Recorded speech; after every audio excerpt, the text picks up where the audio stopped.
Assalamualaikum warahmatullahi wabarakatuh. Bersyukur kepada Allah dengan menyebutkan Alhamdulillahirabbil alamin. Bersalawat kepada baginda Rasulullah Muhammad sallallahu alaihi wasallam dengan menyebutkan Allahumma shalli ala sayyidina Muhammad wa ala ali sayyidina Muhammad. Hari ini 20 Ramadan 1443 Hijriah dari Kompleks Masjid Nurul Ilmi Bikokoro.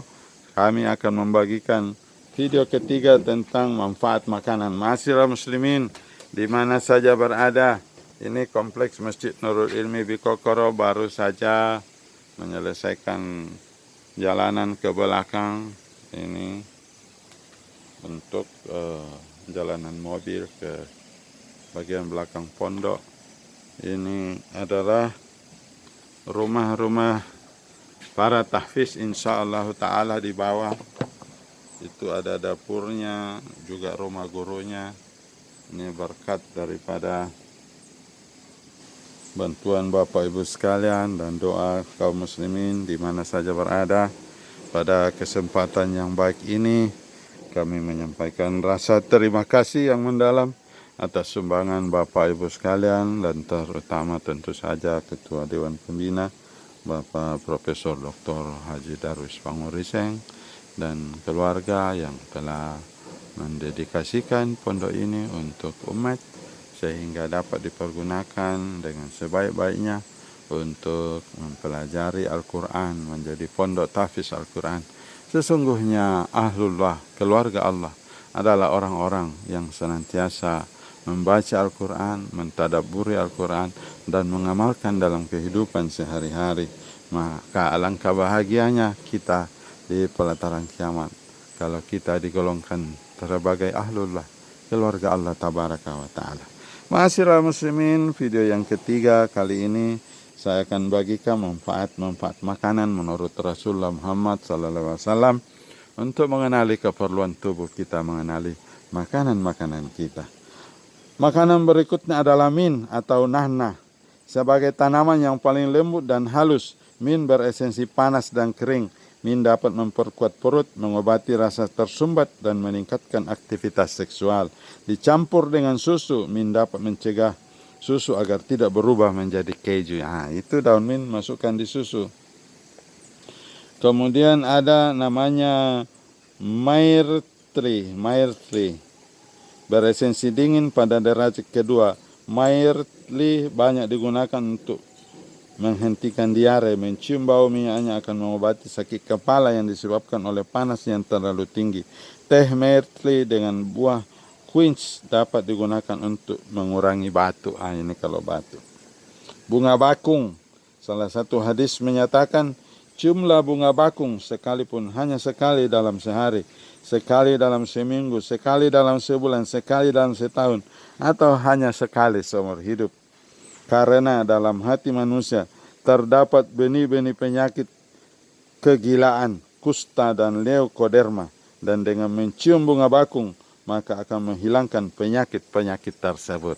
Nah, kan baru tahu kan, bunga bakung dianjurkan oleh Rasulullah dicium walaupun hanya sekali seumur hidup. Itulah Allah menciptakan obat untuk manusia. Cuma manusia saja belum tahu karena tidak belajar mengenali apa-apa yang telah Allah berikan. Zaitun atau minyak zaitun, lebih lama minyak zaitun semakin beresensi panas. Minyak zaitun sangat baik, ma'asyiral muslimin, untuk perawatan kulit, rambut, dan memperlambat ketuaan. Allah telah berfirman mengenai minyak zaitun, dan pohon yang tumbuh di Bukit Sinai menghasilkan minyak dan bumbu masak bagi orang-orang yang memakannya, karena minyak zaitun adalah bumbu yang paling baik.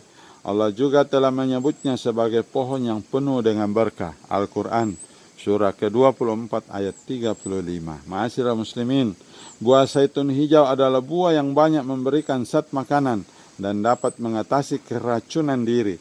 Buah zaitun hitam dapat menyebabkan limpa kecil terlalu banyak menghasilkan cairan empedu dan dapat mengeras dalam perut. Daun-daun zaitun dapat dikunyah sebagai pengobatan terhadap peradangan lambung, bisul kulit, dan timbulnya herpes serta galik gatah. Ma'asyiral muslimin, minumlah minyak zaitun untuk bermacam-macam obat yang dapat disembuhkan dari penyakit ini. Bawang merah agak panas. Bawang merah merupakan obat yang baik untuk semua kelembaban yang berlebihan. Bawang merah dapat menambah bau harum makanan dan menghilangkan lendir. Bawang merah mentah dapat menyebabkan kelupaan. Suatu masakan dengan bawang merah yang berlebihan dapat menimbulkan sakit kepala dan kelupaan. Tapi jangan terlalu banyak juga bawangnya, ya.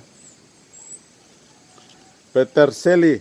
Sebuah hadis menyatakan bahwa memakan peterseli sebelum tidur dapat menyebabkan seseorang bangun dengan napas yang harum dan akan mengurangi atau mencegah sakit gigi.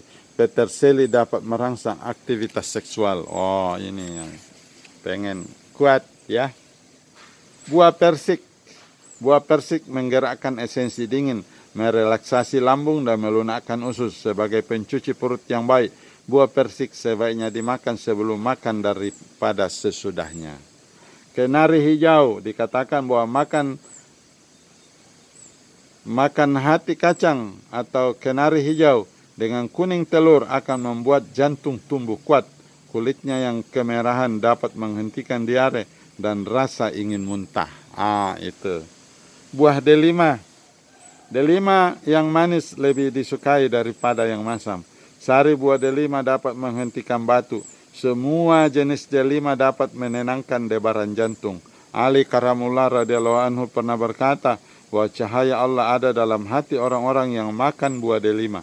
Juga dilaporkan bahwa orang yang makan 3 buah delima dalam masa setahun akan terhindar dari ophathilimia selama masa itu. Sabda Rasulullah, buah delima akan membersihkan engkau dari setan dan pikiran-pikiran jahat selama 40 hari. Wah, itu rahasianya. Kalau tidak ingin berbuat jahat atau diganggu setan, makanlah sebelum cukup 40 hari, makan lagi dan makan lagi buah delima. Buah delima menghindarkan kita dari gangguan setan dan pikiran-pikiran jahat. Jadi kalau mau jadi orang baik, gampang. Makan buah delima sebelum 40 hari. Buah quince. Dikatakan bahwa makan buah quince dengan perut dalam keadaan kosong sangat baik untuk jiwa. Beresensi dingin dan kering, buah quince merupakan bahan penguat lambung dan dapat memperbaiki aliran menstruasi yang berlebihan. Sedikit buah quince yang direndam dalam air setelah beberapa menit membentuk bubur yang sangat baik untuk menghilangkan batuk dan rasa sakit pada kerongkongan, terutama pada anak muda. Buah quince juga sangat baik untuk wanita hamil dan dapat menyenangkan hati mereka. Rasulullah telah bersabda, makanlah buah quince karena akan menyenangkan hati. Allah tidak mengutus para nabi sebagai utusannya tanpa memberikan makan mereka dengan buah quince dari surga. Karena buah quince meningkatkan kekuatan sampai kekuatan 40 orang. Wah, itu kalau mau perkasa minum buah quince, ya. Kelembak beresensi panas dan kering dan paling baik apabila dimakan dalam keadaan segar. Kelembak dapat membuka penyumbatan pada hati dan mengurangi demam kronis. Nasi setelah gandum, nasi merupakan makanan padi-padi yang banyak sekali memberikan zat makanan. Makan nasi akan meningkatkan mimpi-mimpi yang menyenangkan dan meningkatkan produksi air mani. Makan nasi yang dimasak dalam lemak dari hati biri-biri adalah lebih baik dan lebih efektif daripada sebagian besar makanan.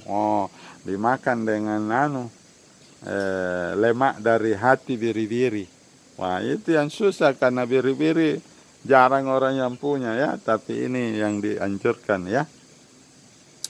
Kunyit beresensi panas dan kering. Kunyit sangat baik untuk darah dan akan memperkuat jiwa. Kunyit dapat meringankan rasa sakit pada sendi, tetapi dapat menyebabkan kenaikan dalam dorongan seksual laki-laki muda. Wah, ini kalau mau perkasa anak muda, minumlah air kunyit. Air kunyit baik untuk memperkuat perkasa. Garam beresensi panas dan kering dalam derajat ketiga. Garam apabila dimakan dalam jumlah yang tidak terlalu banyak dapat memperindah kulit, membuatnya terlihat berseri-seri. Garam juga dapat juga menimbulkan rasa mual apabila dimakan dengan perut dalam keadaan kosong dan dapat meningkatkan selera. Pemakaian garam yang berlebihan dapat menyebabkan kulit terasa gatal-gatal. Rasulullah SAW menganjurkan untuk memulai dan mengakhiri setiap makanan dengan sedikit garam. Beliau bersabda, dari orang yang memulai makan dengan sedikit garam, Allah akan menghilangkan 330 macam penyakit. Setidak-tidaknya adalah penyakit kegilaan, lepra, masalah usus, dan sakit gigi. Yang lainnya diberikan dalam pengetahuan Allah Ta'ala. Jadi banyak ini 330 macam penyakit. Jadi konsumsi garam di mulut sebelum memakan apa-apa. Begitu yang dianjurkan Nabi.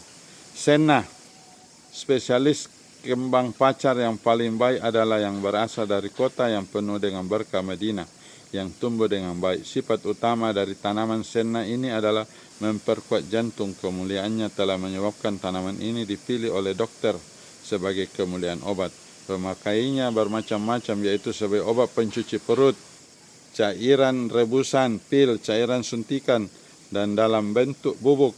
Senna dapat menyebabkan cairan empedu mengalir dan mencapai bagian persendian yang paling dalam untuk menyeimbangkan esensi yang ada di dalamnya. Pemakaian yang paling efektif adalah sebagai teh yang dapat dibuat lebih manjur dengan menambahkan bunga lembayung dan anggur kering yang telah dihancurkan. Rasulullah SAW menganjurkan senna dengan memberikan pernyataan yang sama seperti ketumbar, yaitu tanaman ini dapat mengobati semua penyakit kecuali mati. Itu. Konsumsi senna. Bayam beresensi dingin dan lembab yang menyebabkan iritasi pada dada dan kerongkongan. Selain itu, bayam juga dapat melunakkan usus. Gula beresensi dingin dan lembab, paling sering digunakan dalam campuran dengan obat daun-daun lainnya yang memberikan pengaruh sampai titik terjauh dari satu organ tubuh. Memakan gula terlalu banyak dapat menimbulkan penyakit kelembaban. Jadi jangan makan gula terlalu banyak. Taime atau satar. Pada masa Rasulullah, orang biasa mengasapi rumahnya supaya tak ada kuman-kuman dengan membakar kemenyan dari taime atau taime beresensi dingin dan kering. Pada derajat ketiga, sebagai pembantu pencernaan yang sangat baik terhadap makanan yang berat, taime dapat mengurangi kompleksi, menghilangkan gas dalam saluran pencernaan dan dapat mendinginkan lambung dan hati. Apabila diminum sebagai suatu cairan, bahan ini dapat membunuh cacing pita. Vermicelli, makanan ini beresensi panas dan sangat lembab sehingga sukar dicerna. Bagi mereka yang memiliki struktur visi yang kuat, bahan makanan ini memberikan zat yang sangat baik. Cuka, Nabi SAW dilaporkan pernah menyatakan bahwa cuka merupakan bumbu masak dari para nabi yang telah diutus sebelum beliau. Cuka beresensi dingin dan panas, hampir seimbang antara kedua esensi tersebut. Apabila dicampur dengan air mawar, cuka dapat menjadi obat yang sama baik untuk sakit gigi dan sakit kepala. Cuka dapat melarutkan lendir. Hadis lain menyatakan bahwa sebuah rumah yang ada cukanya tidak akan mengalami kemiskinan. Kacang walnut. Kacang walnut merupakan jenis kacang-kacangan beresensi paling panas. Walaupun sukar dicerna, apabila dimakan bersama dengan anggur kering, makanan ini merupakan obat yang paling baik untuk mengatasi batuk karena musim dingin. Ibnu Sina mengatakan bahwa kacang walnut dapat mengobati pengaruh racun. Air, Rasulullah telah bersabda, minuman yang paling baik di dunia ini dan dalam kehidupan selanjutnya adalah air. Air sangat lembab dan karenanya sedikit lebih beresensi dingin.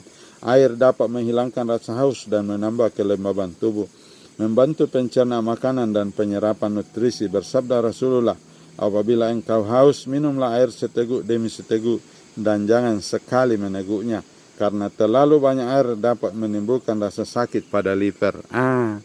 Jangan terlalu banyak minum air, leper mesakit gang. Gandum adalah beresensi panas dan seimbang antara esensi kering dan lembab. Makan gandum mentah dapat menimbulkan cacing usus dan gas pada saluran pencernaan. Tepung gandum sebaiknya digiling waktu siang hari. Salam dan selawat kepada baginda Rasulullah SAW yang tidak dapat membaca dan menulis, yang untuk kita semua telah memberikan pengetahuan yang sangat mengagumkan, yang membuat kita dapat memahami, mengamati, dan mengagumi pikiran-pikirannya yang sangat bijaksana. Inilah bukti kebaikan dan kemurahan Allah Tabaraka wa Ta'ala kepada makhluknya. Karena Dia Allah yang Maha Pemurah lagi Maha Pengasih. Kita seharusnya mengabdi padanya dengan ikhlas. Alhamdulillahirabbil alamin. Segala puji bagi Allah Tuhan semesta alam. Saya Al-Fakir Samiun Ahmad dari Bikokor membagikan manfaat-manfaat makanan dari kitab Al-Mukarram Syekh Gulam Moinuddin, guru saya, dalam kitab Penyembuhan Cara Suci.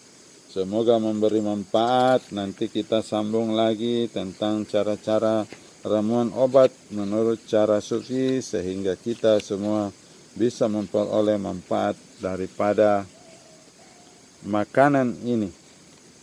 Jangan lupa like, subscribe, dan nyalakan lonceng notifikasinya. Assalamualaikum warahmatullahi wabarakatuh.